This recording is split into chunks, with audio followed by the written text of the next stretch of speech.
Hey, welcome to LouVision. I'm your host, Luti.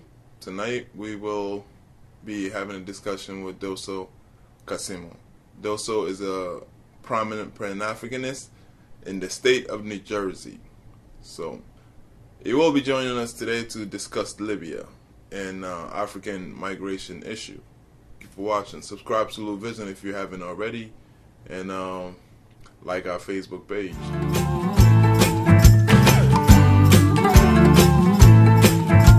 Un couplet pour dénoncer les chefs africains, surtout dans l'échec. Mon pays a payé bien trop cher. On camera. That's true. And a lot of things has happened. That's right. From slavery in Africa to, the same problem we have been having for years, which is the migration issue. Yeah. Where the brain drain, really.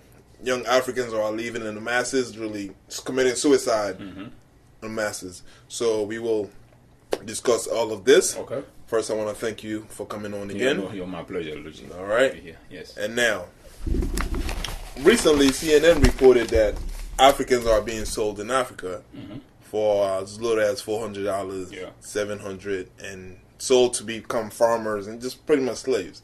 So, how did that make you feel? Well, first of all, I want to say thank you, Lutin, for having me again. You're doing a wonderful job. My pleasure. Trying to really, use your quality and all the skill you have to participate in the progress of Africa as a whole. I think that's most important. Really, from that day, we've seen this footage in the CNN. And, if you have a conscience and then you're African, and if you're Pan-African, it's even worse for you. Because we read about slavery in the books, right?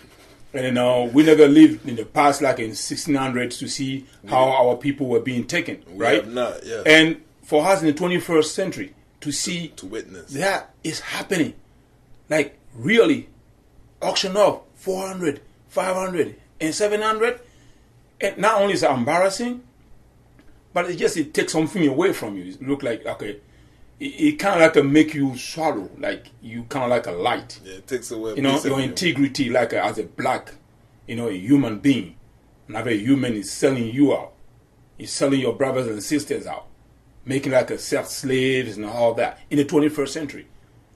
That if somebody else were telling me that story and I haven't seen it, it would be like a dream. Yeah. Right. But unfortunately, this is a reality, right?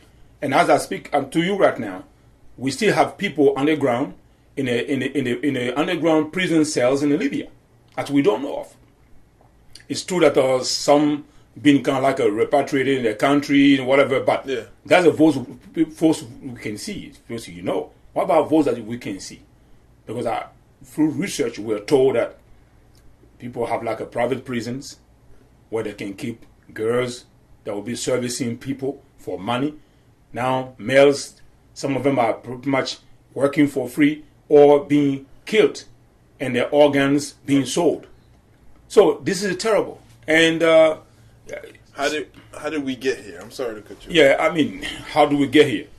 Because the reason is really simple. Because we got here because the leaders cannot provide any solution to those young folks that now are feeling so desperate, don't even see no light, are willing to take a chance with death. And then on the route, they kind of like get captured by those predators who use them and sell them. As you know, Libya, there's no central government in Libya that's really responsible. So Libya is full of terrorists, ISIS, and then all kind of traffickers that are there. So for those fellows, young fellows, to cross the desert, leave the green land, go through the desert where there's no rain, no water, just sand, and the sun, willing to cross that, and then go to so-called boat, which is like almost a plastic, right? Jump on the plastic, go through the sea at night. That is crazy. Look at the level of courage they're taking. Yeah. Anybody that have that type of courage, if you give them opportunity, I swear, it's over.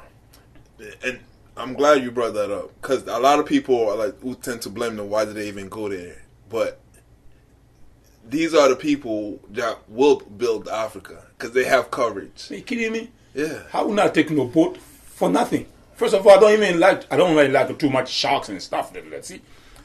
I mean, these folks, I just start to think, look at the type of determination. Yeah. These are warriors. The desert. They tell you survival rate is minus 15. And you go through the desert, and then you have to survive the desert. Now you have to survive the water, survive the sea.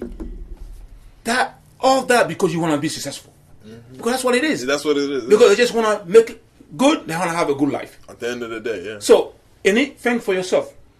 If you give those people the opportunity that they need, look at the type of determination that they have. Sky's the limit. That's Africa. This is the future we're talking about.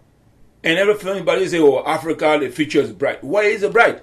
The future is bright. I don't want to sound pessimistic, but the brightness is leaving. You killing folks that actually are scientists, engineers, future president, and all that are dying in the water. More than 10,000 people already have died.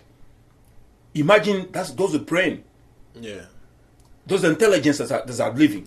Living left and right. Yeah. So that is very sad, I think. And there are educated men. Oh, most of them are. That's sad. I think we protested. We went to join the African Coalition, and we did a demonstration in New York last time against it. I think that people kind of use that opportunity to move ahead, push their government to do something about it. But I don't think it's enough. I think this has to be dealt with very, very, very carefully. We need to bring some forces out there to free folks that really we can't hear. But some people, even if they scream, you can't hear their voices. Right? Mm-hmm. So people that have been incarcerated can be taken back out of a prison. Yeah. But what about those that you can't see? You got to go militarily. So you need that. You need some type of forces. Last time I checked I checked on the African Union. They pretty much ruled out military action. Well, African Union. Honestly, to be honest, I'm African. We all African. Yeah. I'm not really proud of African Union. To be honest, I just have to tell you, I'm not proud of African Union because I really don't know. I mean, 54 country that are independent, right? So-called. Well, so-called independent. Let's just say they're independent, right? Yeah. So you're telling me the 54 country can't have a militaries, even 10,000 military each to go free folks in Libya? So if you can't do that, so what else can you do? Yeah, why have a standing army? So what else can you do? What's a union for? So I don't know. So honestly, I haven't really seen something really very good coming out of that union. The union. I know Kwame Nkrumah led the foundation with his folks, and after they even changed the name from OAU into AU, I really don't know what really has happened that we can say, okay, wow, we're so proud of this organization. They're standing up. Maybe they need to change the name again to something else. I don't know. Probably they need to because when it was OAU, there was some type of mechanism foundation that was in place. So right now, if we can't even go free folks in Libya and we have all this military in those countries, so what else can you do? Yeah, what's the point? Yeah. So why rule out a military option? It's not like you're going to attack Libya. Libya is full of terrorists, of traffickers. All you need to do is to go free black Africans, men and women, who are now incarcerated in the underground prison cells and are being used and abused. That's why you need to free. In a hostile environment. That's what it is you have to do. Right? If you can't do that, what else will you do? What's the point of having an organization? So I don't know.